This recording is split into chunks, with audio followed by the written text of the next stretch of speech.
All right, knock, knock, knock. Here we start our today's second episode of what was that again? Brands, freshly roasted.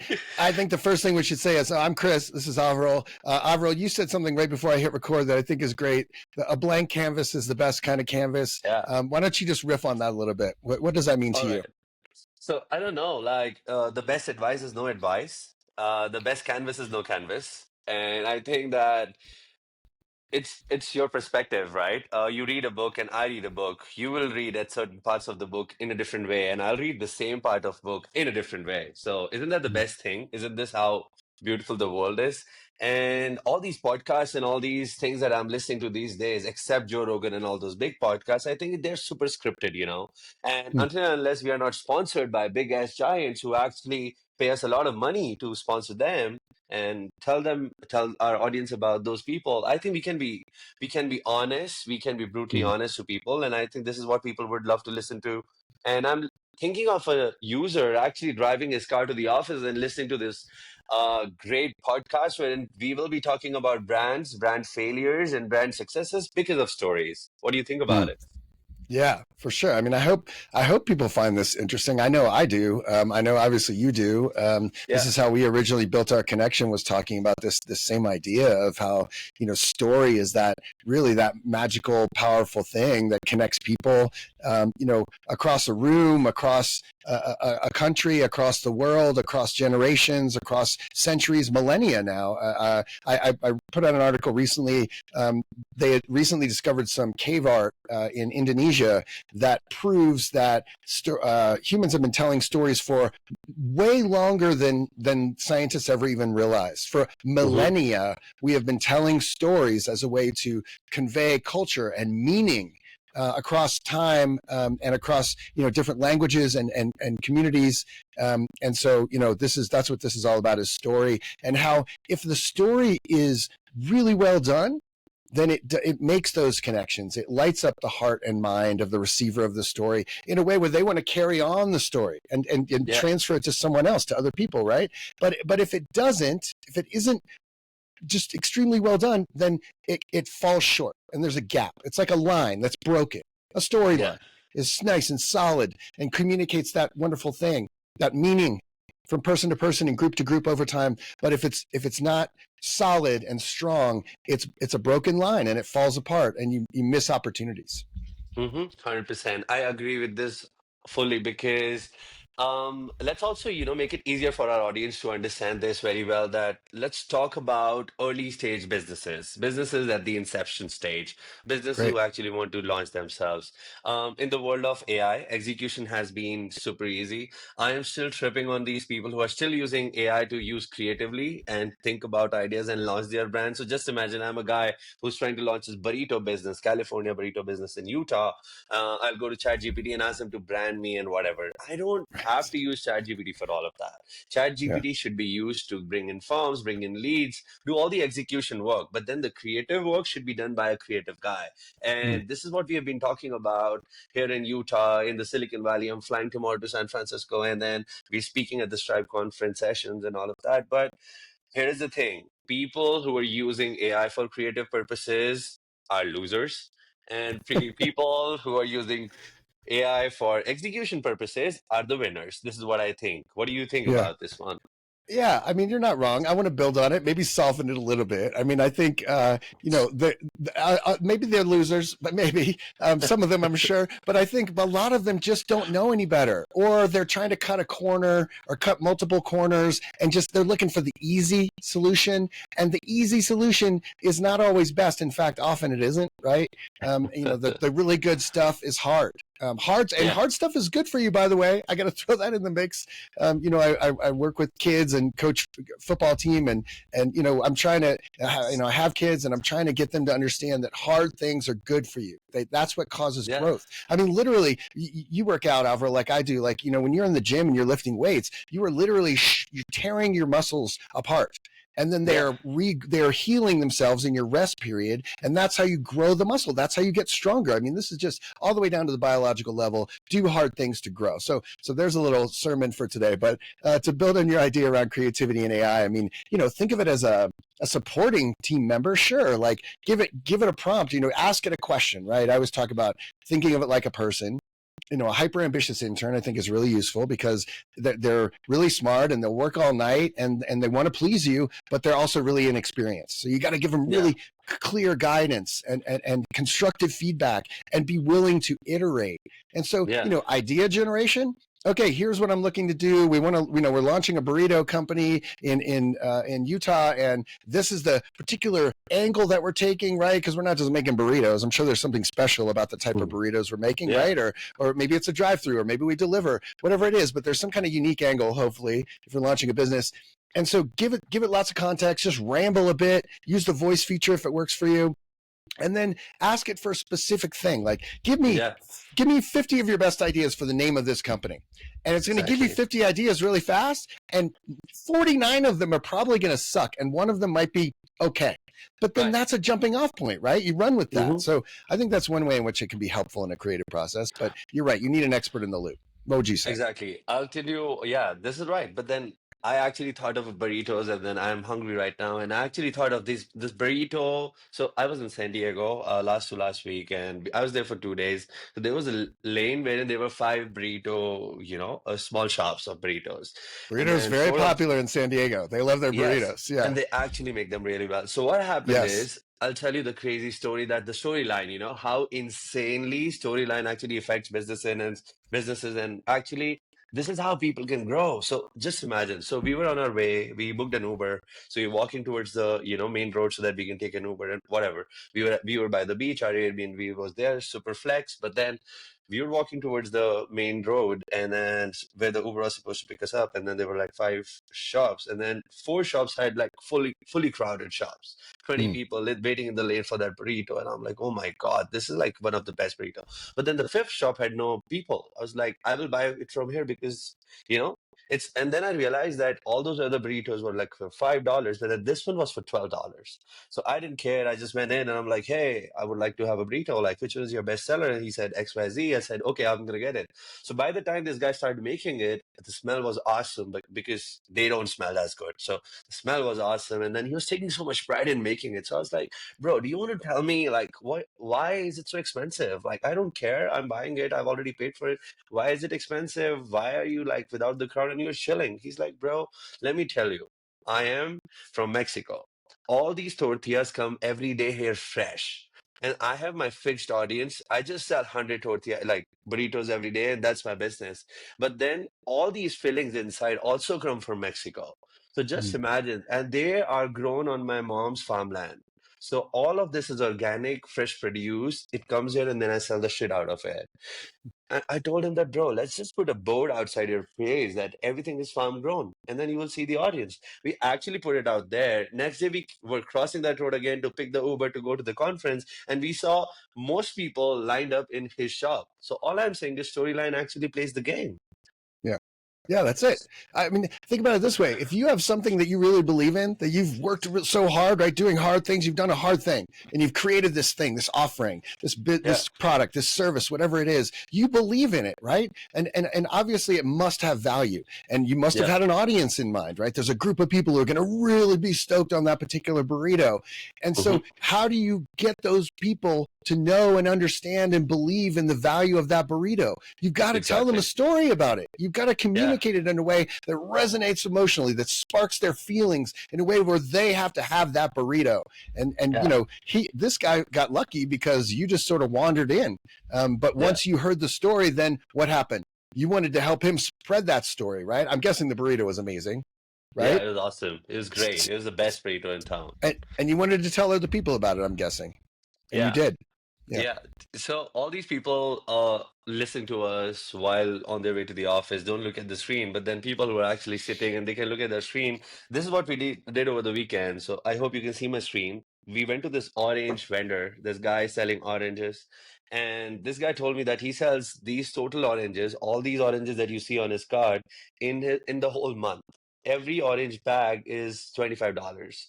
Now we went for some breakfast, we got some breakfast in, and by the time I realized, bro, if we had those balls, if we actually have that skill to sell anything, let's sell his oranges in 1 hour. So what we did was we actually sat in the car. We pulled up to a stationery store. Here are the markers. We pulled up the stationery store. We went out of his orange and we said, try one free orange. And this is me dancing with the board over there. In no time, you will see first customer. You will see second and third customer.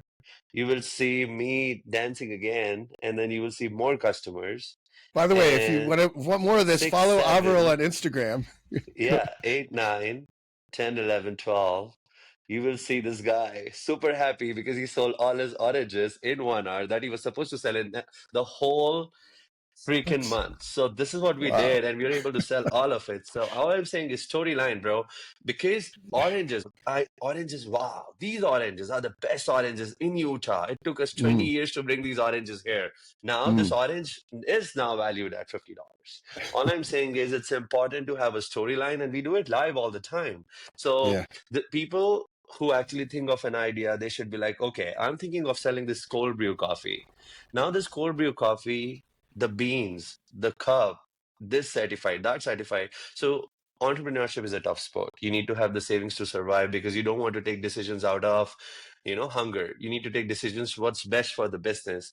So you need to Yeah. make sure that you are actually, whenever you think of entrepreneurship, think of it like, okay, this is my baby. I'm going to launch it, and I'm going to launch it in a way that my emotion that I have in my heart actually goes to my audience. So Yes. that bridge is the storyline, and people fail to do it miserably. And this is why we are here. What do you Yeah. think? Do you want to talk about this orange theory or something? What do you think? Well, first I have to say that there's a big factor there in that orange story that you're leaving out, which is you as the phenomenal salesperson that you are. You're just incredible in that capacity. I'm not sure I've met anyone better than that. Uh, uh, uh, You're Better than you at generous. that. No, I'm sincere. Um, uh, you know, how do you tell a story about an orange that's good enough to distinguish you Yeah. from other orange sellers? I mean, that's a unique challenge. I think to your point about founders, and back to my point as well, like you birthed this thing into the world, right? You put your blood, sweat, and tears into producing this thing, and now you're trying to find customers for it. That passion is really important to fuel and feed the story. And it's not the most important thing because what's most important is the audience. What's most important are those potential customers, those people that stand to benefit the most from this thing that you've birthed into the world.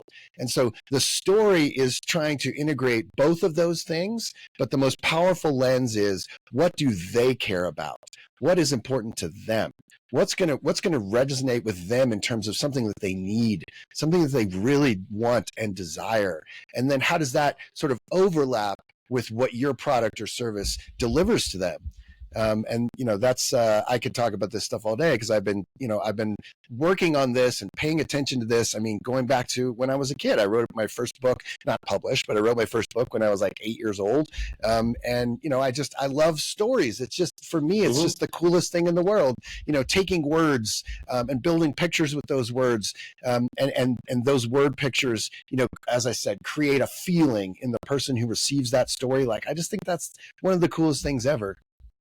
Yeah, 100%. I agree. And you won't believe I get like we run Google Ads obviously for relaunch, and we keep getting a lot of new founders and people with a lot of energy. And these people are super young. Like I'll take their age group like an average of 23 years old, Hmm. fresh out of college, 1 year of experience with a high pay startup, and they want to start their own brand. And they come on the call and they are like, they log into the call 5 minutes before. Just imagine this is how the demographic is right now. This is how the emotions are. And then people are like, okay, so here's my idea, but let me tell you X, Y, Z, and this is how I want to launch it, A, B, C. this idea has so much potential, and building in public is such a leverage these days that if you actually are building in public, you can actually get a lot of supporters in the beginning. Like I launched my first 30-day challenge. This is not a promo, but I launched the first 30-day challenge of how to learn AI agents, and I got 10 people just to support me. All these people knew me that he's a nice guy. They don't care about AI agents, but they bought my course or challenge because they thought that, cool, we would want to be a part of it. So all I'm saying is, people, everyone who's listening to this call might have an idea, might have had an idea, and they would have wanted to launch that, but then the storyline is something that they should have, and then they should have the whole recipe of how to actually put it out in the market so that people can resonate with that emotion. Because you Mm. don't want to be a soulless business, but if you have soul in your business, this is how you win. Yeah. So I think storyline is also directly proportional to the emotional feeling that resonates with the audience. Do you think so? Mm. Oh yeah, for sure. But I want you to build on something that you said there. So, the soul, which is a story without soul isn't going to connect and resonate, right? So, soul really important. I wonder if you can talk a little bit about what I think of as traps. So, you're talking about a very specific type of person, an entrepreneur, right? An early stage entrepreneur, and they've got this thing, and they really believe in it, and they're fired up, and they're showing up to the call early, and they're buying courses, and they just want to be successful. Hmm. But there's a trap that I've seen repeat itself over and over, capture so many early stage entrepreneurs like the ones that we're talking about, where they think about anything related to brand or even related to story, and they see it as like a nice to have, like it's a little bit fluffy, that's probably expensive, we don't have time for that, we got to just go. What are your thoughts on that, Alvaro? This trap. Yeah, I think the only gap between a person's current stage and the stage where you want to be is distraction. Mm, He gets super distracted with the shiny object, said, "Oh my God, if I launch my ads, I'll be getting so much traction." But I think the only way to win in this world is doing the boring things, taking the long way and not the short way. Not Don't take shortcuts because you want to go a long way. Nothing like shortcut. We have grown so much in this life because we never could take a shortcut. But mm, these days, shiny objects, shiny things actually tell people to, cut corners and all of that. That is not required, and you shouldn't do that. Some examples. Let's talk about some examples so that people can resonate very well. First of the One of the companies that we have worked with is Taxaru. This company mm, was actually struggling. These guys had put in $5 million in sales, marketing, project management team. They had a team of 50 people. Their mm, average salaries was $120,000, and these people are not able to sell anything. mm, And then these guys took us in, and I was like, bro, I know that you're going through these things. And if you remember, we just went in, we worked with them, we understood what their competitors are doing, and we just put the soul in their business. This company is doing 10 million in ARR right now with a team of 7 people. I think mm. that's a win. I think that's a win. Yeah, And there could be no bigger example than this, that we, as a team of people who understand storyline, if we get integrated with people and they understand their ideas very well, and if we can actually help them tell this to the world, I think this is the first step to anything. Rather than you spending $5 million in your sales and marketing before the storyline, why not right. just invest on the storyline first? Right, exactly. Yeah, think of the storyline as like the rallying cry for the business. Like you Hmm. need everyone to be aligned, really clearly sort of focused and excited. But what are they excited about? Okay, sure, it's the product, it's the service, it's the offering, but the story, it starts internally.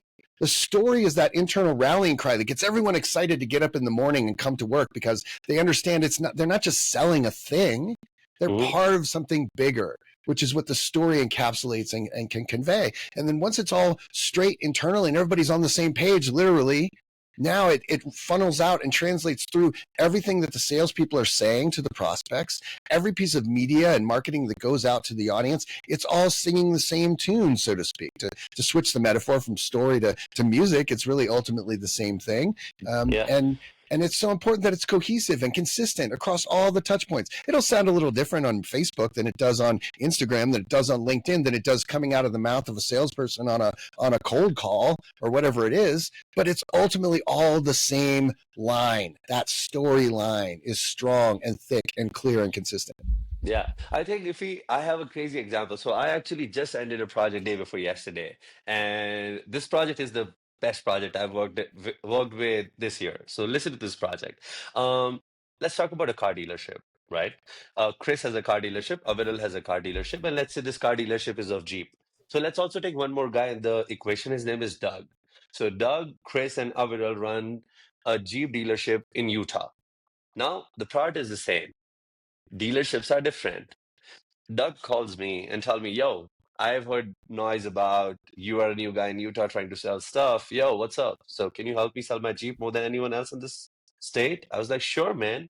I said, "How? What's your budget?" He said, "I have a billboard that I own, and I have got like $5,000 as a budget, and I just want you to design my ad." So after hours of using ChatGPT for my creative thing, which doesn't work at all, that's how we started this podcast. And what happened is we were like, okay, the final ad is no one knows Jeep like Doug. And this ad is live on his billboard. And this got live day before yesterday. And he said that through the billboard, we have already got 5 calls, and he called me in the morning. All I'm saying is the storyline, right? That no one knows Jeep like me. Now, this creates an emotion, an excitement that, oh my God, because buying a car is an emotion. You're buying this car for the next 3 years, 4 years, or 5 years, right? And buying a car like Jeep that is attached to adventure. When you think of Jeep, it's adventure, 4x4, mountains, climbing, right? Pulling other cars, doing some rallies, going, having a group of people. But then what on the top of it can you do? How can you add yourself slowly to this equation and make it more beautiful? And we Mm. just wrote one line, and that's the billboard. I'll show you the picture later. We can add it in the podcast. But for $5,000, I gave them one line, like no one knows Jeep like that. And Jeep was in blue color and rest everything is white. And do you tell me how do you feel about this emotion added to the Jeep personality? Yeah, great. It's clear. It's simple. I mean, I break it down. There's a couple layers, right? Like Jeep Yeah. is the master brand. Jeep is what's Hmm. being sold, right? That's the offering. That's the thing that's going to grab people's attention and bring them in. It's not Doug, right? It's Jeep. They're interested in a Jeep. They're already Yeah. pre-qualified. If that billboard speaks to them in any way, they already are a Jeep fan. And Hmm. so what we've done there is allow Doug to layer his value on top of Jeep's established value. So, Hmm. you know, nobody knows it better. Well, that's expertise, right? If you want a Jeep and you're interested, who would you want to buy a Jeep from? Well, certainly the guy who understands it best, right? Yeah, And so exactly. that's, in my opinion, that's the equation at play, and it certainly makes a lot of sense. Well done. Yes, sir. So I think that's about it for today, and I think we should keep working on small projects like this because this keeps us, in the game, and also keeps us motivated about how we can actually help people with these skills. So just and I think let's just recap this podcast for today. We talked about the oranges, we talked about the Jeep, we talked about the missing storyline, we talked about entrepreneurs falling into traps and cracks of distractions. And I think we're in the right direction. What do you think about this series overall, Chris? And anything that you think we should be covering in the next future podcasts? I mean, I like it. We're going to mix it up. The first episode we talked about some, we roasted some brands, right? We talked about brands that had made some mistakes, that had fallen into some story gaps. And this time we sort of covered some different things around entrepreneurship. And I just want to land the plane by saying again that all of the through line here really is the storyline really here is around, I think, doing hard things is how you grow. And this applies to marketing, it applies to sales, it applies to personal growth, it applies to if you're in the gym, if you're raising kids. Like ultimately, I feel like growth in life is about doing hard things. And Yeah. I think, in my opinion, it's one of the most important lessons that you could take on as a human. Yeah, it's great and it's easy to understand this, right? So let's say a burger, a big fat burger tastes so good. A fries, a great movie on Netflix and you being on the couch, oh my God. But you need to understand that this is the devil himself right beside you, trying to make sure that you die. You don't win in life. But then you wake up, you run, you go to the gym, you sweat out on your treadmill and then you work out so much and then you go to the office and then work every day, make some calls. This is what you were born for. You were born to make. Joe Rogan actually said this really well that imagine five people with video cameras, fully HD, running after you all day. Will you be Mm, sitting on your couch watching a mm, Netflix series, or will you be the main character energy? Will you be the mm. hero of your own movie, or will you be the That guy watching Netflix? That's it. Be the hero of your own story. That's it for sure. That's what I was thinking when you were describing that. But I have to put in a prompt, a post, a little tag for treats. I think treats are important. Earn your treats. Earn the Netflix movie. Earn the burger and fries by doing all the hard stuff, and then treat yourself and get some rest because that's important too. All right, Yes, Alvaro, well, it sir. was great seeing you again as always, and I'll see Yeah. you next time. All right. Thank you so much, Chris. It was amazing to see you again, and let's keep going. Thank you. Have a good one. All right, thanks Bye. everyone.